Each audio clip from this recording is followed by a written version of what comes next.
wa bihi nasta'in ala umuri dunya wad din. Alhamdulillah wa salamun ala ibadihi alladzina istafa. Amma ta'ala. Sidang ahli jamaah yang dirahmati Allah, pertamanya kita panjatkan kesyukuran kehadrat Allah Subhanahu wa ta'ala.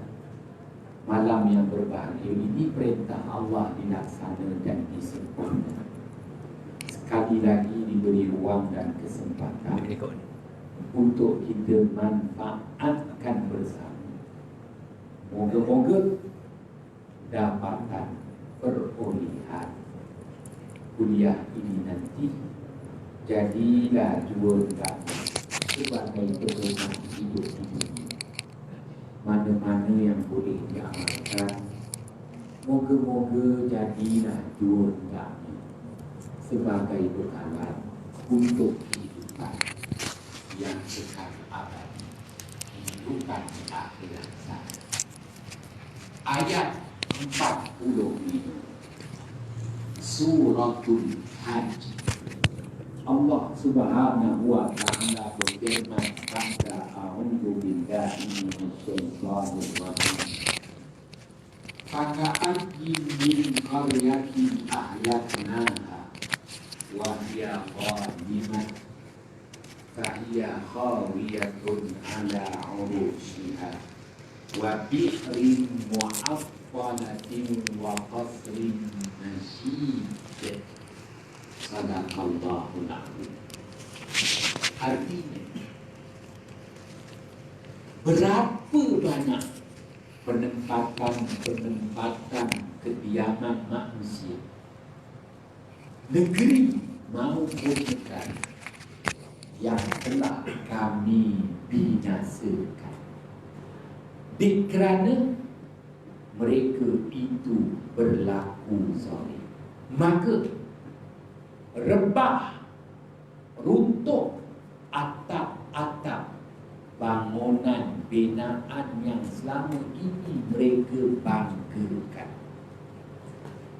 Begitu juga sumur, perigi, telaga sepi daripada pengguna, penduduk, pengunjung, pelancong. Perigi buta, tiada bermata air lagi. Kehabisan sumber.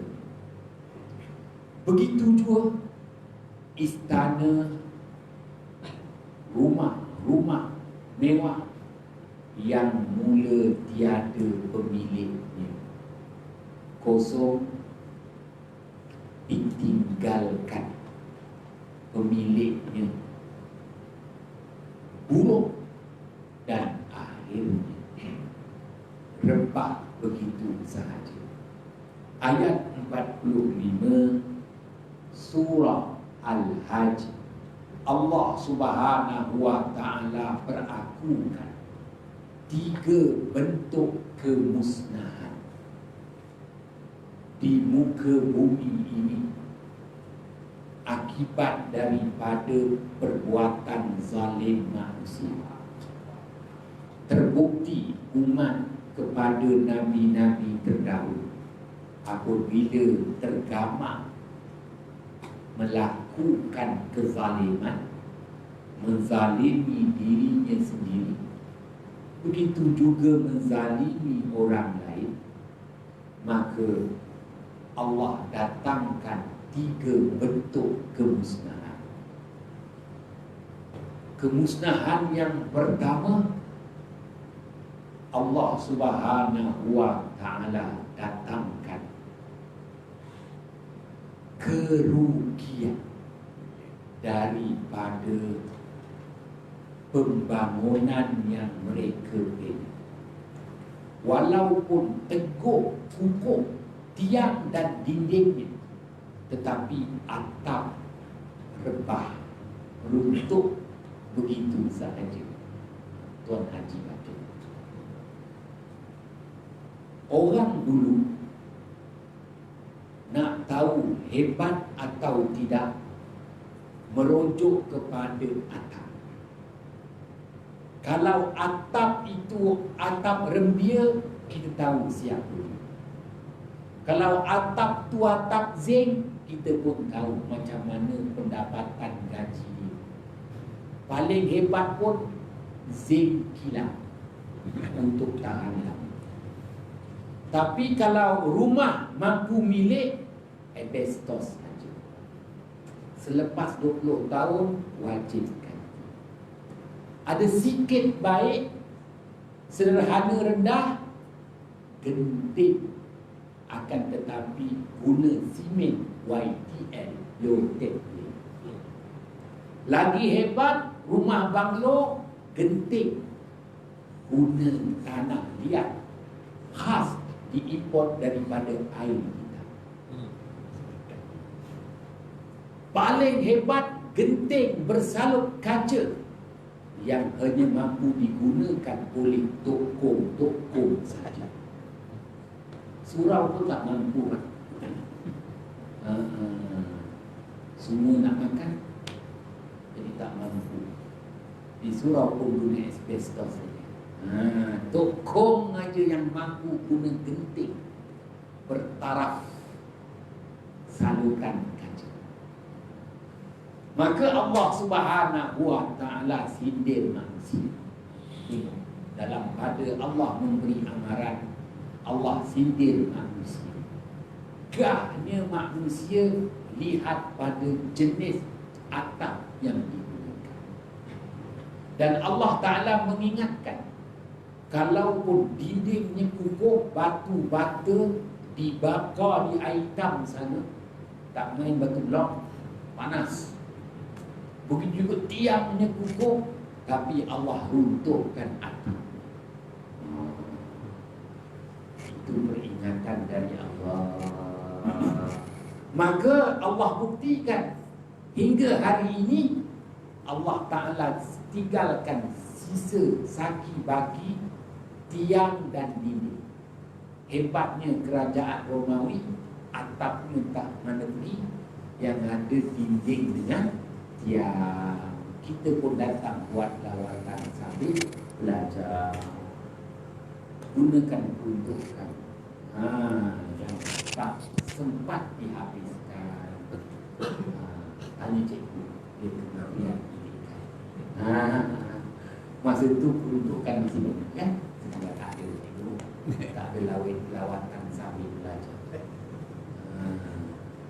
Sidang ahli jamaah yang dirahmati Allah, Allah nyatakan lagi, Allah Subhanahu wa ta'ala datangkan kebinasaan kepada umat Nabi-Nabi terdahulu, dan khawatir perkara yang sama datang juga kepada umat akhir zaman. Apa dia? Allah Subhanahu wa ta'ala sebut bi'rin mu'attalah, telaga berisi sumur yang sunyi sepi daripada pengguna. Pengguna dah tak ada, penduduk dah tak ada, pengunjung dah tak ada, pelancong pun dah tak ada. Tinggal lagi begitu sahaja. Setakat ini Taman Timur orang tak tinggalkan, orang hanya tinggalkan Taman Barat sahaja. Taman Timur masih ramai lagi. Dan tuan-tuan nak duduk mana lagi? Itu tuan-tuan yang dirahmati Allah. Ya, tapi Allah Subhanahu wa ta'ala beri satu peringatan. Kalau dulu perigi itu bermata air, tak putus-putus sumbernya, aduh je, jangan beranjak. Akhirnya mata air tak berair lagi, maka orang tersebut pergi untuk. Malah orang buang sampah yang tak mampu dibuang oleh SWM dalam pergi. Tuan-tuan yang dirahmati Allah, Kenapa? Perigi itulah buta. Kalau dulu dia sumber rezeki, kali ini dia tak berproduk lagi. Itu ingatan dari Allah Subhanahu wa Ta'ala. Jangan terkejut kalau dulu penempatan itu dikunjungi manusia, penempatan itu dia menjadi rebutan investor macam mobil pula. Semua nak melabur. Allah Ta'ala sebut wa bi'rin mu'affal, perigi telaga yang sunyi dan sunyi. Takut-takut labur pun tarik embrek, keluar. Maka daripada medi ronak, baliklah ke medi. Tuan-tuan yang dirahmati Allah, itu bentuk kemusnahan. Kalau bentuk kemusnahan yang pertama, Allah runtuhkan pembangunan yang dibina oleh manusia. Kemusnahan yang kedua, Allah Subhanahu wa Ta'ala hilangkan sumber rezeki di suatu penempatan. Tak ada sumber lagi, orang pun tinggalkan. Saudara saya masih belum lagi balik dari Singapura. Dia orang Pulau, tapi hari itu PKP sanggup dekat Singapura. Dia beritahu dia di Singapura kerjanya cleaner, dah diberhentikan sebulan yang lalu. Saya pun cakap dengan dia, minta kerja lain lah. Cleaner pun kena berhenti. Dia kata nak kerja apa? Cleaner pun diberhentikan. Nak kerja apa? Nak balik tak boleh. Belum dapat memenuhi beberapa SOP.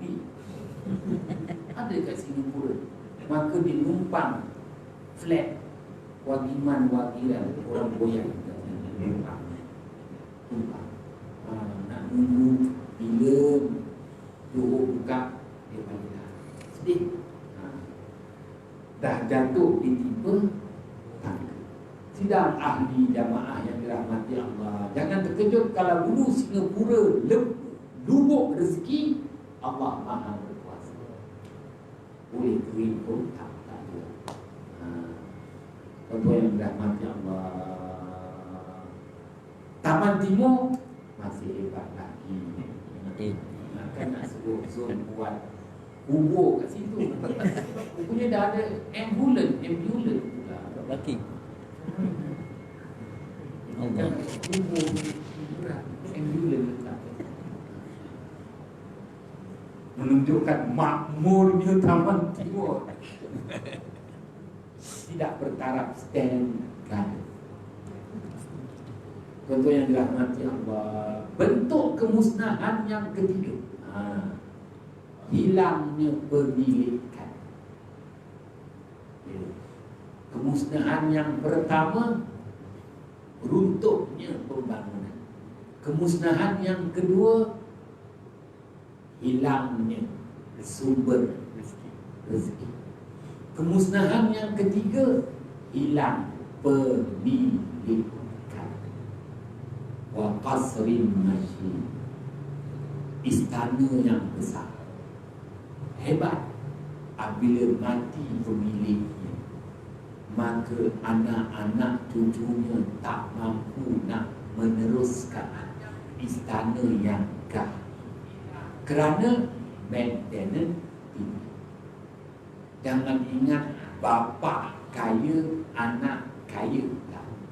Bapa kaya mungkin anak kaya. Ya, yang hanya boleh kita pakai bapa boleh, anak itu dia boleh kita pakai. Jangan ingat bapa engkau kaya, engkau pun kaya. Tidak, tuan. Allah Ta'ala beri amaran di waqasrin masyid, istana yang besar, hilang pemilikan. apabila mati pemiliknya, pewarisnya anak cucu cicit tak mampu meneruskan, maka bangunan yang begitu indah akhirnya buruk, busuk, habis. Wal'iyazubillah. Sidang ahli jamaah yang dirahmati Allah hanya mampu lihat, tak mampu pilih. 3 bentuk kemusnahan yang Allah perakukan pada ayat 45 surah Al-Hajj. Menjelaskan ayat 45 surah Al-Hajj, Asy-Syaikh Al-Imam Ibnu Hajar Al-Asqalani wafat pada tahun 852 Hijriah, menulis dalam satu kitabnya Bazlul Ma'un fi Fadlil Ta'am, berkorban, memberi pertolongan bagi menghadapi wabak penyakit yang membunuh. 600 tahun yang lalu, bumi Mesir diserang wabak penyakit, membunuh 30.000 rakyat Mesir. Wabak penyakit itu dibawa oleh 2 makhluk Allah. Yang pertama tikus, dan yang kedua serangga, jenis serangga berkepak bersayap, iaitu kutu. COVID-19 kita tak tahu siapa pembawa. Cuma Amerika tuduh China, China tuduh Amerika yang menjadi penyebar pembawa. Bagusnya China tidak menuduh Haji Bacok yang orang Bugis. Orang Bugis tak dituduh, wong Jawa kabeh pun tak dituduh sebagai penyebar COVID-19. Yang bergaduh Amerika tuduh China, China tuduh Amerika. Kenapa tuduh-nuduh? Sampai sekarang mereka tak dapat pembawa COVID-19. Ya, demam, denggi pembawanya nyamuk Aedes. Demam malaria pembawanya nyamuk biru. Orang dah tahu, dah maklum. Tuan-tuan yang dirahmati Allah, 600 tahun yang lalu wabak penyakit tersebar luas di bumi Mesir. 30.000 orang Islam mati di bumi Mesir. Mereka tahu 2 binatang, tikus dan kutu yang berkepak bersayap. COVID-19 tak dapat lagi siapa membawanya, sebab itu vaksin masih dalam pencarian. Aku macam lebih hebat daripada Datuk Dr. Syah. Tapi jawatan aku bukan jawatan Musail. Jawatan malu cikgu yang tahu lah. S32 je Imam Rawatib Masjid Putih Syariah. Jadilah ada juga gaji. Sidang ahli jamaah yang dirahmati Allah, cuma cara cakap pun mengalahkan ketua mengalah. Sidang ahli jamaah yang dirahmati Allah, maka tak tahulah COVID-19 ini berakhirnya bagaimana. Walaupun begitu, keadaan semakin reda, semakin reda, semakin reda. Masuk musim panas ni, memangnya adatnya masuk musim panas, apa wabak pun semakin reda. Tinggal lagi yang kita bimbangkan, apa yang Rasulullah SAW sabdakan. Hadis riwayat Imam Muslim wa qad baqiya fil ardi minhu syai'un. Sesungguhnya wabak penyakit itu tidak terhapus sama sekali, akan tetapi masih ada sagi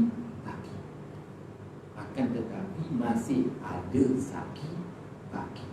Walaupun COVID-19 ini, coronavirus ini semakin reda, dia tak terhapus 100%.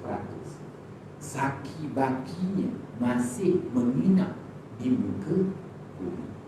Dan Rasulullah memberi peringatan, fayaji'u ahyanan wa yazhabu ahyanan.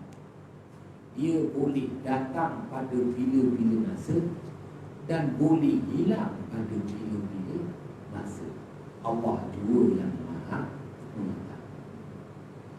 Dalam pada kita pun dah lega ni PKP bila nak berakhir.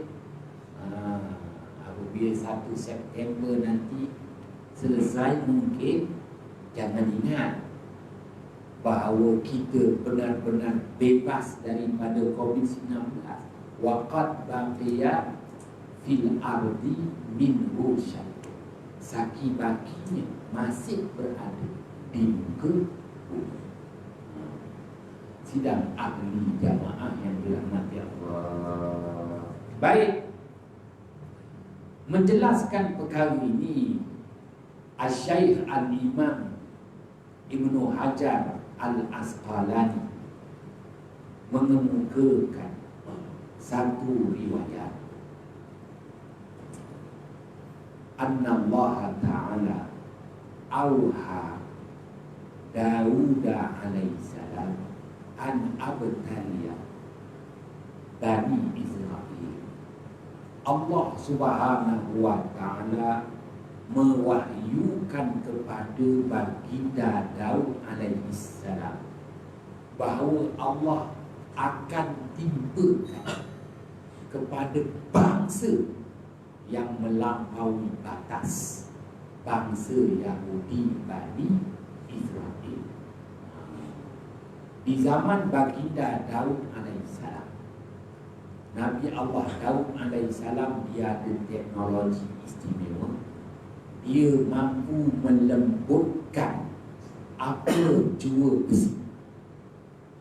Jadi tuan-tuan yang dirahmati Allah, relau bagas dah wujud di zaman baginda Daud alaihissalam. Tuan-tuan yang dirahmati Allah, di zaman baginda Daud alaihissalam ada peralatan yang lebih hebat daripada relau bagas yang digunakan masa kini dalam kita nak melembutkan, mencairkan besi. Teknologi istimewa Allah berikan kepada baginda Daud alaihissalam. Oleh kerana baginda Daud alaihissalam ini Allah beri kelebihan, 100 buah negara dibangunkan oleh baginda Daud alaihissalam. 100 buah negara dibangunkan oleh baginda Daud alaihissalam. Pembangunan melalui teknologi besi, keluli, cakaplah apa pun. Tuan-tuan yang dirahmati Allah, maka bangsa Yahudi Bani Israel kaya raya di zaman baginda Daud alaihissalam. Kaya raya. Oleh kerana kaya raya melampaui batas, maka Allah Subhanahu wa Ta'ala memberi wahyu kepada baginda Daud alaihissalam. Di kerana bangsa Yahudi Bani Israel lupa daratan, maka Allah Ta'ala akan timpakan malapetaka, azab untuk bangsa Yahudi Bani Israel. Baginda Daud alaihissalam merayu pada Allah agar Allah Subhanahu wa Ta'ala ringankan azab yang Allah Ta'ala hendak timpakan kepada kaumnya bangsa Yahudi Bani Israel. Allah Maha Pengasih, Allah Ta'ala Maha Penyayang. Allah Ta'ala bagi 3 pilihan. Baginda Daud alaihissalam boleh pilih 3 bentuk azab. Pilih. Azab yang pertama, Allah Ta'ala datangkan kemarau selama 2 tahun. 2 tahun kemarau, punah ranah semua tanaman ternakan, maka manusia mati keburukan. Baginda Daud alaihissalam berdoa pada Allah, janganlah umatnya dibinasakan dengan kemarau panjang. Maka Allah Ta'ala beri pula pilihan kedua. Allah Ta'ala hantarkan kepada bangsa Yahudi Bani Israel tentera-tentera Allah yang akan membunuh bangsa Yahudi Bani Israel dalam tempoh masa 60 hari 2 bulan. Kalau guna M16 kejap aja mati. Kenapa mesti 2 bulan? Maknanya penyiksaan, tersiksa. Kerana yang diserang itu dalam bentuk tentera Allah. Angin yang datang, tsunami yang datang, bukan mati terus, tak. Tersiksa dalam masa 2 bulan baru mati. Baginda Daud alaihissalam rayu pada Allah, janganlah begitu, tak mampu. Maka pilihan yang terakhir, mana petaka yang didatangkan adalah wabak penyakit. Wabak penyakit yang menyeksa, memerikkan manusia dan manusia terkorban. Baginda Daud alaihissalam rayu pada Allah, kalaupun nak ditimpakan wabak penyakit, timpakanlah wabak penyakit dalam tempoh masa 3 hari sahaja. Wahai Tuhan, wabak turun 3 hari, orang Jawa ngomong modal mati. Bugis juga lain. Tuan-tuan yang dirahmati Allah, dapu. Begitu ya. Lain betul jauh dengan tuan-tuan yang dirahmati Allah. Baik. Kenapa baginda Daud alaihissalam mohon pada Allah wabak sekadar 3 hari dan bunuh semua habis? 3 hari je wabak turun, mati semua. Adakah kerana dalam masa 3 hari itu melepaskan daripada pembayaran beri apa nama? Usaha sebut. Tuan-tuan yang dirahmati Allah, sebenarnya baginda Daud alaihissalam khawatir kiranya wabak ditimpakan melebihi 3 hari, ianya akan mengheret bangsa Yahudi Bani Israel kepada bebanan hidup, tekanan hidup, desakan hidup kepada yang tidak terkorban. Yang terkorban matilah, tapi yang masih hidup lagi ni seperti Haji Bacok. Contoh aja. Aku nak kata apa lagi. Tuan-tuan yang dirahmati Allah, baginda Daud alaihissalam bimbang sekiranya wabak penyakit yang membunuh manusia ini melepasi 3 hari, yang mati-matilah, yang tak mati, yang akan meneruskan hidup. Ditakuti nanti dia melarat dekat dunia dengan bebanan hidup, tekanan hidup, desakan. Maka PKP yang telah melepasi 3 bulan. Saya banyak rujuk Raja Usman. Aku Aku ni nak kata ekonomi simpanan pun tak berapa ada. Tuan yang dirahmati Allah, tunggu lepas PKP ni. Kerana PKP kita dah melepasi 3 bulan, nak masuk 4 bulan, 5 bulan. Cikgu tak apa, dia cocok dinding membeng terbuka. Apa yang jual sate, yang warung, yang jual air katira. Tuan-tuan yang dirahmati Allah, tak nak cerita lah. Sebab itu baginda Daud alaihi salam minta PKP 3 hari je. Tak settle. Ini dah melepasi 3 bulan, mengirit kepada 6 bulan. Tanya abang bank kita macam mana. Saya nak keluar duit dekat bank Islam, tak boleh tu, dia tutup. Kena tunggu pukul 8 baru buka. Ya, aku cakap, kenapa nak jimat bateri?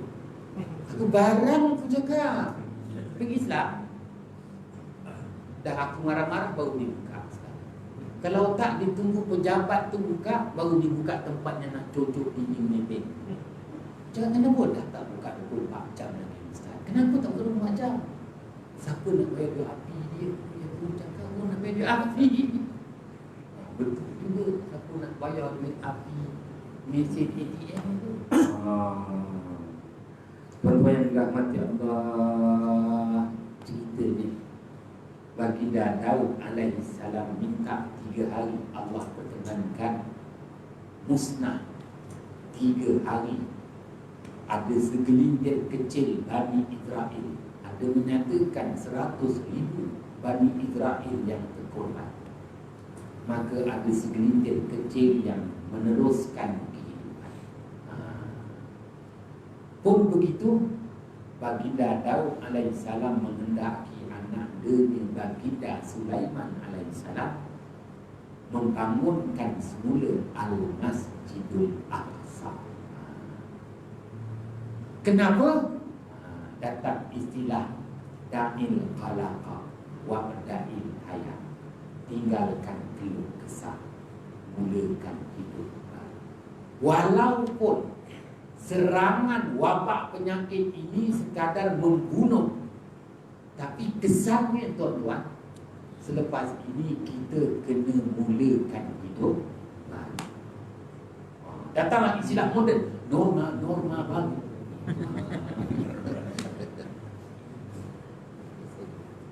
Maka dari itulah baginda Sulaiman alaihissalam bangunkan semula Al-Masjidul Aqsa. Dan baginda Sulaiman alaihissalam berdoa kepada Allah, kiranya ditimbakan lagi wabak kali kedua. Inilah tempatnya Al-Masjidul Aqsa, tempat yang membebaskan orang-orang yang beriman daripada fitnah kehidupan. Tuan yang dirahmati Allah, maka wabak-wabak penyakit ini merupakan seringan-ringan azab yang Allah Ta'ala timpakan di muka bumi.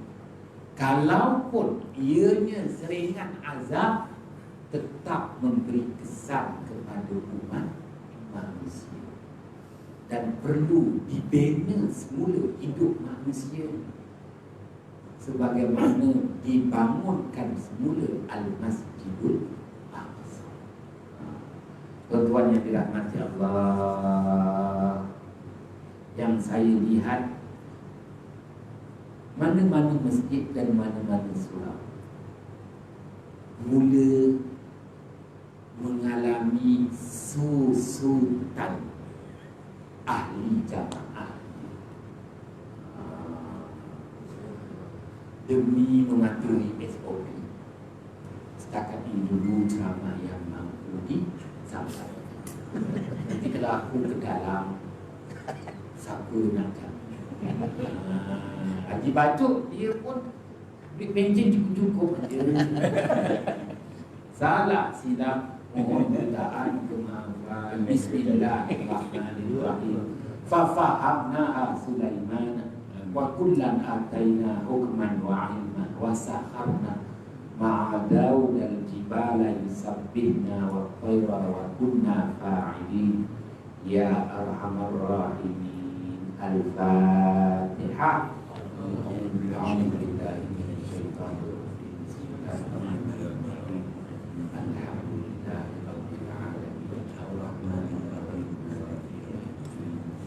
إياك نعبد وإياك نستعين